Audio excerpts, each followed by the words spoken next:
Hello everybody, I'm Marcus Leguizma. I'm Nicolas Peño. And I'm Andra Chen. Team Krutov. And we will be presenting to you pumped hydro storage options in Hawaii. So just a quick rundown of the energy system in Hawaii. Fairly similar to other energy systems, you have a main power plant, and in this case they burn 70% petroleum, 14% coal. And then from the power plant you have transmission, and from transmission you go to residential use for things like dryers, TVs, lights, and charging your electric car. And then in Hawaii, it's 6% wind, 1% solar, thermal, and photovoltaic. And you can see that right here and here. And from your distributed generators, you go to individual storage, and from individual storage, you go to transmission, and from transmission, you go to residential use. Same thing. And as you can see here, a misconception about Hawaii is that it's fairly renewable, but obviously it's not. So with our capstone, we will be tackling the 3 goals of affordable and clean energy, sustainable cities and communities, and climate action. And along with that, Hawaii has its own goal of reaching 70% renewable energy by 2030. So the problem is that Hawaii is over 6,000 miles away from the mainland, so it can't be connected to the rest of the U.S.'s power grid. So what they do to make up for that is import petroleum, and they burn it in their factories and use it for transportation. And that is what makes energy so expensive in Hawaii, which is why they use things such as solar and wind energy. And this is a duck curve, hence the duck. And it shows you the curves for demand for energy throughout the day. So throughout the different years. This is 2012, 2013, and so on. And the reason for this dip is the increase in popularity for solar energy. And that's the problem in Hawaii, is that in times of the day where energy isn't in high demand, they generate a lot of energy because you have the highest solar irradiance in the middle of the day when the sun is shining hard. But in the middle of the day, that's when people are in work, away from their homes, and not using energy. And so that's why you have the steep dip and the steep slopes of demand curve.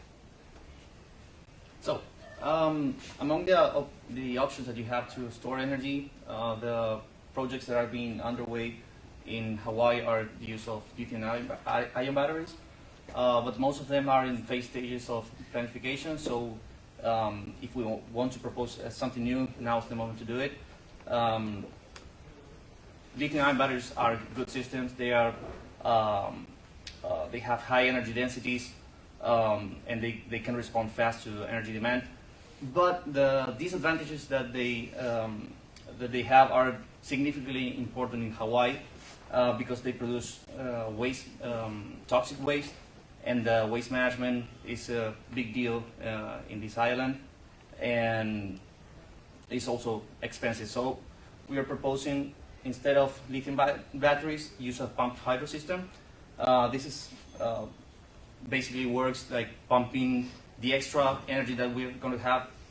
In this case, for PV systems, but they can work with any energy source. The extra energy that you get, you pump it to a reservoir, and then during the night, when the electricity is more expensive because of the higher demand, you can use that, and in that way you shift the energy that you get during the day and use it at night. So in this system, you do have no emissions, no solid waste. They can also be used for secondary purposes as water irrigation. They usually last between 80 to 100 years, so they're like big projects. But you have to deal with issues, not to get into conflict with, for example, other industries. That could be tourism. But the thing is that Hawaii have a perfect geography for this. So this is an example of a crater close to Honolulu that can be used as a natural reservoir. In that way, you would reduce the investment that you need for this kind of projects. Hawaii is full of these kind of natural accidents, so it's a perfect place for it. And when we are implementing this system, these kind of projects that are like implemented in big communities also require education for people. And this education also brings synergy between it's like a synergetic reaction, and people become aware of how important is the use of energy, and they also reduce their own demand of electricity. So, for the cost analysis of this, we assume the regular values of the PV technologies that are implemented in Hawaii, the pumped storage systems, and considering capacity factor, that is how much solar energy you're getting out of the whole capacity that you're installing. We consider it to be 17%, the efficiency of the solar panels 20%, the efficiency from the hydro pump system 80%. These are average values. And we consider also how much it costs to get electricity in Hawaii with solar PV panels, with all the incentives that are being offered there. The electricity is very expensive, but installing PV panels is really convenient. So with that difference in prices, we get our revenue.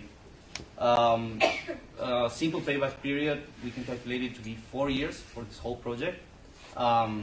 But if we consider, this can give us like a rough information of how much would it be if we consider interest rates, if we consider inflation, if we consider the fluctuation of fossil fuels. We could assume that the real project would pay off in 7 to 8 years. So it's for a 100-year project, it would be like very convenient to do it. To support our Honolulu project, we conducted a case study on the pumped hydro storage in Kauai Island in Hawaii. And the project name is called the Pu'ope Energy Project, which is an ongoing multi-year project. And as you see shown in the bottom, there are 2 pie charts. In 2010, you can see that the energy that derives from oil is around 91%, but in 2017, the energy that derives from oil decreases to 56%, while there is a major increase in renewable energy, and specifically in the solar energy. This is due to the rise in photovoltaic installation on the rooftop of the residential area. However, this rise in installation in photovoltaic led to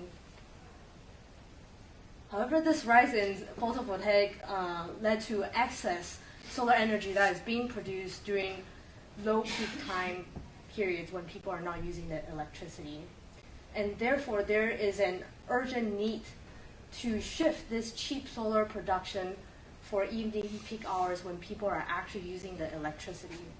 And the best way to do that is to implement a pump storage that can store the energy and release the energy when that is needed. So that's why the main project proposal for this Pu'ope project has 3 components into it.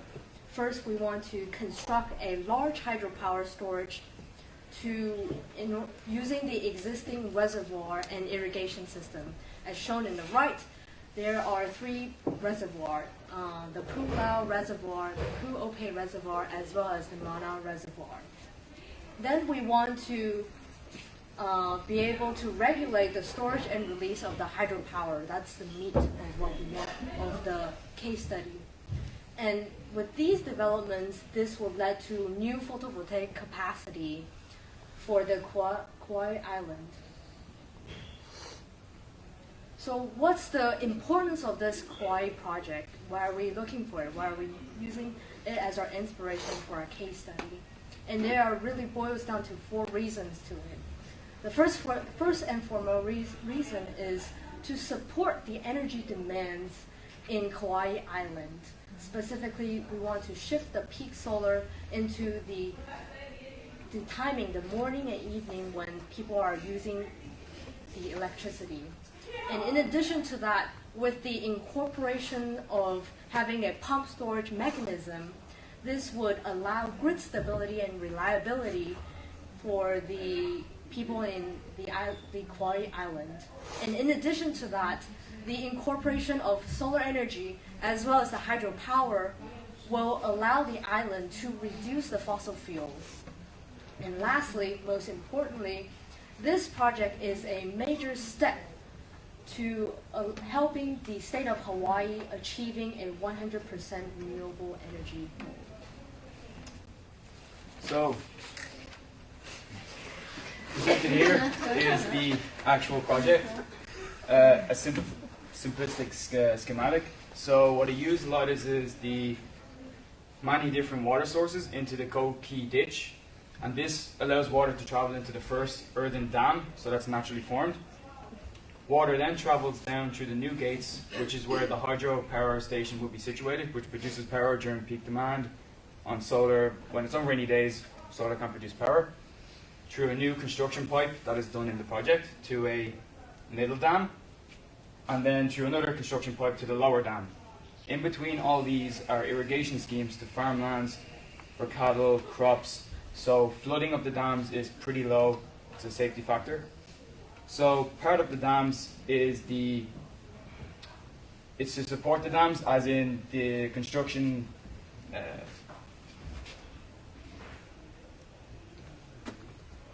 it's for the aesthetic pleasing, so they're naturally formed, they don't look bad, and it's to also upgrade the system that's already implemented.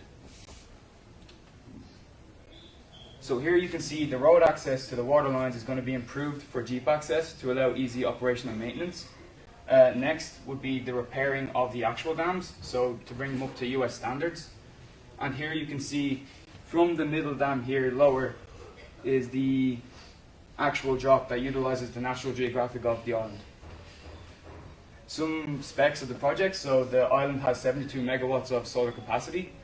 The hydropower capacity of the plant is 25 megawatts, and the daily storage is 250 gigawatt hours. That will never be reached because of the irrigation schemes that allows the water to flow into the lands. And the annual hydroelectric generation is 30 gigawatt hours. This is the max, so it may be lower due to the capacity factor. To manage the electrical transmission is the KREC, which is the utility company that pays for the transmission lines and grid connection, etc. The cost is roughly 70 to 90 million US dollars, which doesn't include additional PV panels. So for funding opportunities, the WPTO office have a grant for titled here, which is of interest for us, is topic 2, which stands for it's the implementation of pumped hydro storage in new cases. So for R1, it's the cheaper than lithium ion, and also utilize irrigation schemes, so it's dual purpose or hybrid. Partners for us would be the Department of Energy, as discussed. And as previous for the case study, the KIUC is the utility. For Honolulu, the HECO system is the utility, so they will deal with the transmission system, grid interconnection, etc. Also shown is the state of Hawaii, so if there's land ownership where we want to have the project, we'd have to sort out land agreements, lease agreements, etc. Say if you want to build transmission lines, pipes, irrigation schemes. Also the people of Hawaii, we want to educate them on the problem and present a solution. So to kind of tie in our case study with the proposal, we want to use the natural infrastructure of the island so that it reduces capital costs and also reduces aesthetic pollution because it's naturally formed. A multi-purpose storage system that uses irrigation for land, cattle, also produce power, store power, so that there can be a deeper penetration of PV panels. This will optimize the solar production, so nothing is wasted, which links into ancillary services, which strengthens the transmission of power to and from user end, etc. Any questions? First of all, we have a question from Morgan at Reykjavik University. He asked, can you guys estimate $1 million per megawatt for me for the storage system? The what, sorry?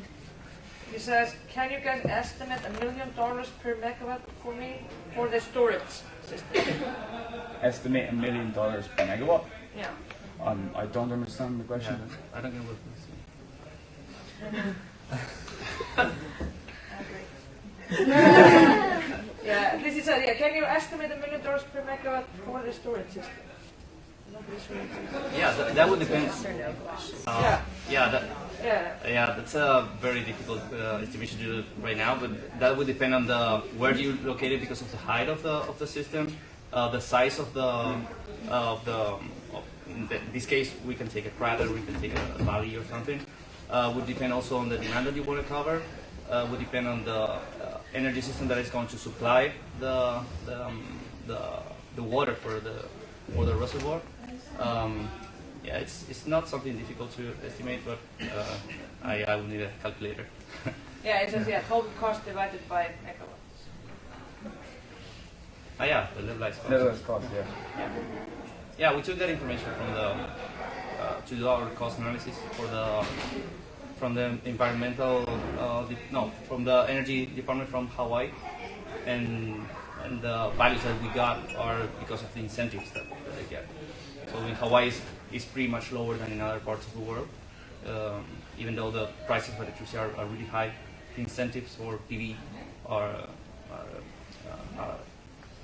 considerably lower than in other parts of the world. These kind of projects would take the 2 to 3 times to pay off in comparison if it was built in the USA, because the energy there is 1/3 roughly or less. So that's how we managed to do the calculations. Questions?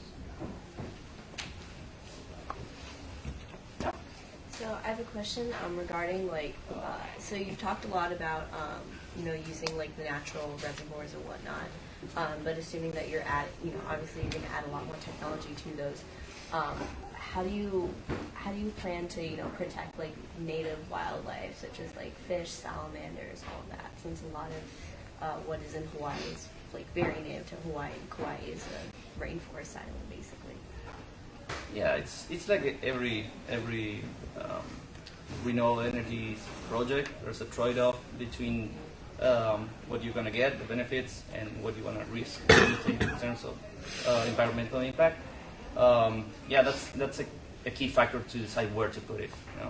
To affect the wildlife the less as you can.